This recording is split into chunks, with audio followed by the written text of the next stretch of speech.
So come with me and we'll go see the big rock candy mountains.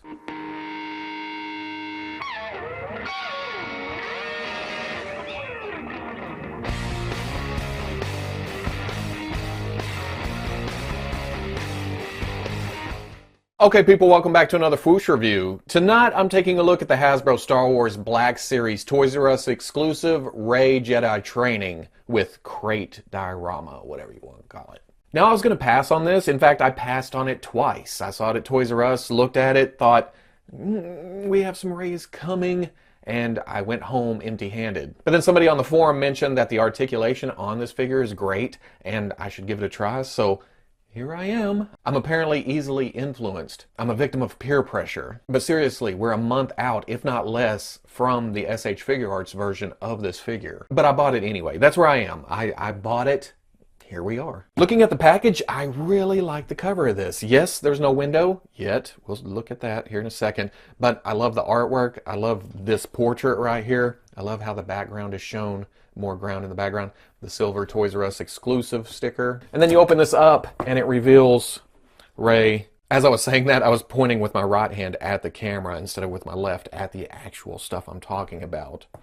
Moron. But you see everything you get here. You get the base, you get the figure, you get the accessories. Then on the inside of the flap, you get everything listed out. Really, the fabric costuming, the premium character detail, environmental base, and then die-cast accessories. That's the first time I paid attention to that.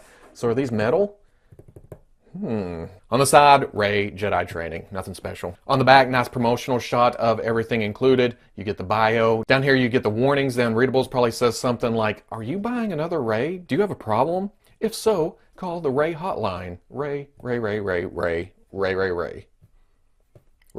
On the other side, it doesn't even fill up the whole side, but they do that Rey graphic. On the top, Star Wars Black Series logo. On the bottom, legalese, barcode. So I'm going to get this open and see if this was worth going back to Toys R Us to pick up. And there we go, all out of the package, and nothing earth-shattering here, but some interesting concepts going on. First of all, 90% of the sculpt is reuse from the Rey we got single-carded. The legs are the same, the arms are the same. I'm pretty damn sure the head is the same. The only thing different is the torso, and that's to allow the new cloth goods to lay right. And I say lay right, but that's giving it way too much credit. The outer cloak thing, the lighter gray, it seems okay. It's a little bit tattered, it's a little bit torn. I dig the texture on it, and it does wrinkle up a bit. But the darker piece underneath, that's only from the waist down, it looks like a Brillo pad just kind of laying across her waist. I don't know if it's a different kind of material or what's going on there, but it doesn't work. The good thing about it is that it's hidden under the better looking cloth on top of it. But the paint on the arms, what little there is on the legs and such, it's mostly noticeable on the arms, but it's way better than the single card version. There's a wash to the wraps on the arm. It brings out a lot more detail. There's some extra browns on her left bracer or bracelet or whatever that thing is. Down on the legs, it's not as noticeable, but it's also more hidden by the hangy down things under the waist. And get up to the head, like I said, I do believe this is reuse from the first Rey, but the paint apps, while not perfect, are about 100 times better than what I got with my San Diego version. The eyes are in the right spot. Well, I don't know, looking at it from certain angles, it still looks like the left is drooping a little bit low, but nowhere near the sloth Shannon Doherty thing that was going on with my first version. It's got a little blush. It's bringing out a lot more detail. The eyebrows are nicely applied. The eyes may be a little bit beady, but I've seen repaints of the first head, and it essentially looks like this once they're done because of the sculpt underneath. The lips are a little bit plain, and then the hairline seems to come down a little further on the right than it does the left. Now, if you do find this in store and you have the choice of several, make sure to look through all of them, because a couple that I saw had dirty spots on the forehead. A couple of more had way worse hairlines. It was coming down really far on one side. And then the eyes were a little bit more crooked than this one. So it's a crapshoot, really. But blowing the comparison for later, you can see how my Rey right here just, hey you guys, and this one, much better. Another thing to compare to, you can see that there's a cut or a scar or something on the right arm of the original release. They went a step further with this release and actually put like it's a fresh cut. And looking at that closely, if I'm looking at it right, it does look like it's using printed on technology. It has that dot matrix look to it, but a nice little detail that they added. To the naked eye, without macro or looking through a microscope or right up on it, it does look like it's a little bit bruised. It looks bloody. So I do like that little effect. But as you can see, this right here, they didn't slice it anywhere to allow for more movement. So if you want the legs to come up, it's got to drag that skirt up. But it doesn't hinder movement once you get it up and around. And then the belt, it's really stuck where it is. You can float it, you can come up with it a little bit, down, but for the most part, it is holding that cloth down, which is good because when you get a little bit crazy with it, it looks like it's going to pull, but it comes back to place once you get it back in the neutral position. Now, I am getting quite a bit of fraying with this ragged look for this, so I've been slicing them off as they come loose, but if you pull, it's going to pull all the way down to the end. Also, I don't like this. I may try to trim this later. In fact, let's try trimming it right now because I have these just with me right here. I'm going to... Oh, well, easy enough. That sliced way easier than I thought it would. I can smooth that out later. I do a little bit more clipping, but it doesn't have that awkward jut that it just had a minute ago. Going over articulation, there's a ball going up into the head with a hinge in the neck. You can look down. She buries her chin. You can swivel. Not a lot of tilt.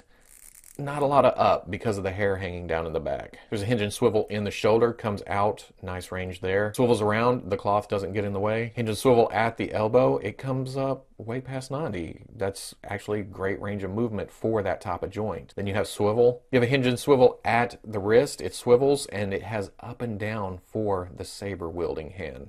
Good job there. There's a ball joint in the torso. The cloth allows for a great range of movement there with nothing showing through. The ball going out to the hip, it goes all the way forward. In fact, it goes past 90 there. Goes back, goes out. There's a swivel at the thigh. Double knee comes most of the way up. Hinge at the boot, goes back, goes forward, and then there's forward facing pin for rocker. For accessories, Rey comes with her staff. We've been seeing this with a lot of figures. I do believe this is the same sculpt we've seen several times. She comes with the standard lightsaber. Again, we've seen this many a time since the sequels have come out. It was Anakin's, then it was Luke's, now it's Rey's. And that's all plastic, but then we get to the die-cast parts, which I didn't realize until I read the inside flap of the box. And here's the lightsaber hilt. It loses a little bit of detail. It looks a little bit gummy, but comparing it side by side with the plastic one, it doesn't lose that much detail. And then we have the die-cast blaster, and this has that same gumminess to it. It kind of looks, I don't know, puffy?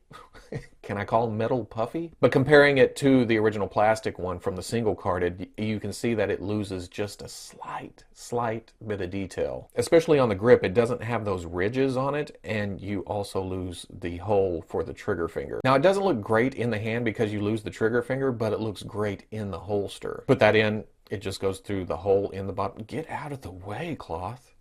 It goes through the hole right there and then hangs and looks great. And then the last accessory is the base for Crait. Now, I don't know what planet Crait is. Apparently, it's a red looking, I don't know, it looks like rock candy. I don't know if that's a regional thing or everybody's made rock candy at some point in their life, but that's what this looks like. There's some kind of engine either crashing into or coming out of the surface. And all in all, it's nice detail. Every little rock has texture to it. It looks like it's laying there. The engine has several different colors to it and a wash that makes it look a little bit dirty. And then there's kind of a white overspray around the whole base. Now, the base actually comes in two pieces in the package, and it took half a second because I'm dumb to figure out how it goes together. But if you look right here, there's a groove for two rocks, and then on the bottom of this, there's the two rocks that jut out. So it doesn't stick together, but if you set it down, it'll stay together if you drag it. If you try to pick it up, it comes off. There's no lock to it. And then there's also a foot peg right there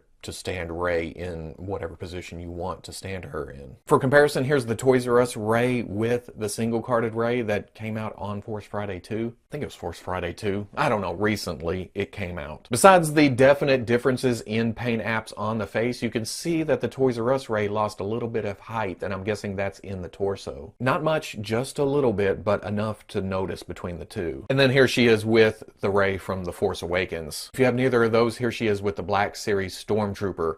Good size. I think of Rey as a little bit shorter than the rest of the characters. But it's really noticeable with the Black Series Kylo. It's almost like he's slightly different scale, but this may be right. I should have probably looked at the official heights of Daisy Ridley and Adam Driver before recording this, but you guys know me. I'm not going to research stuff. I'm just going to talk shit the whole time. So at the end of the day, I do not regret this purchase, but I'm also not that excited about it. Yes, Hasbro did improve some things over the single card release, but they've already said that they're going to improve things even more next year with the face print technology. But they've already said they're going to improve things even more next year with the face print technology. So it's hard to buy human Black Series figures at the moment, knowing that better is to come. Better is to come? Don't get me wrong, I dig that Hasbro is listening to complaints, they're improving their product, they're working to, please the fans more. I mean, the biggest complaint about the line are the face paint apps. Always has been since, well, maybe after Wave 1. Wave 1 was pretty good, and then it went downhill after that. They heard that, they saw it was improving Marvel Legends, and they implemented it into this line. So I'm super excited about that, which kills my excitement of current offerings. It's a double-edged sword. And then there's also the fact we're getting this character in this costume from an import company within the next month. I'm really looking forward to the Figure Arts version, and as I was messing with this the whole time, I thought, I wonder if the Figure Arts is going to be better here. I wonder if it's going to be worse here. So in my brain, I'm already comparing. And while I like the base, I don't have room for the base. I didn't think it was going to be this big. Of course, I could look inside the package, but I'm a terrible judge of size until I get it in my hands. It came out a little bit more pervy than I wanted it to, but you know what I mean. Getting this, I think I've decided that I'm not going to get the Kylo Ren version. I think it's a Walmart exclusive, but it does come with the floor piece that supposedly attaches to the Snoke base. So I can say that I'm not going to buy it, and if I find it at Walmart, I will probably buy it, because I am a complete and utter sucker for Star Wars figures, because I love it. That's what it comes down to. And that's how I feel here. Not excited, but it's okay. It'll work until another one comes along. I don't think the base is worth another 15 bucks on top of the price. The box is nice, the base is nice. The die cast I could do without. It doesn't really do anything for me. So the extra $15 in my brain I think of as going towards the cloth and improved range of movement. Or that's me justifying my purchase. So if you like the review, comment, like, subscribe, and I'll catch you on the Fwoosh.